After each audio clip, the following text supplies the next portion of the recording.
And away from that, the inaugural conference on accelerating agricultural adaptation in Africa kicked off today in Abuja, that's in Nigeria. On the same day, the world is commemorating World Food Day. Speakers at the conference reiterated the need for government in Africa to invest in irrigation so as to adapt to changing weather patterns occasioned by climate change, so as to ensure food security and reduce over-reliance on rain-fed agriculture. Mashirima Kapombe is in Abuja and has these details. The world commemorated World Food Day Monday under the theme "Water is Life, Water is Food, Leave No One Behind," a message that was highlighted at the inaugural conference on accelerating agricultural adaptation in Africa in Abuja, Nigeria.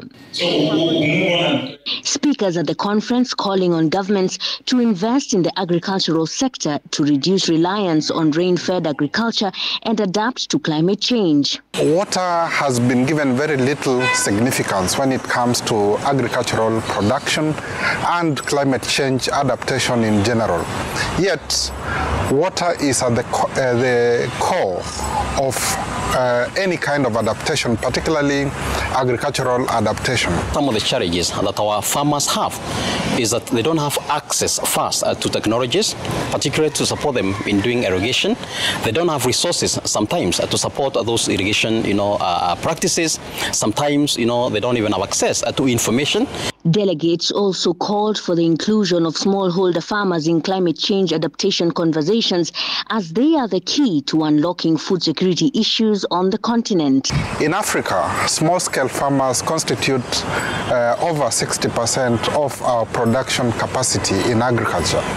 Yet, these farmers use rain-fed agriculture, which is largely affected by the impacts of climate change. The role of women and the youth was also echoed at the conference, with delegates calling for a change of narrative. A majority of our people are actually young people. We don't want to see them, really as a problem across the continent. We need to see them as a resource, and a big resource for that matter. But we have also to make agriculture attractive to young people. If you look at how we even present agriculture, even in our magazines, we normally present an old woman or an old man, on the farm.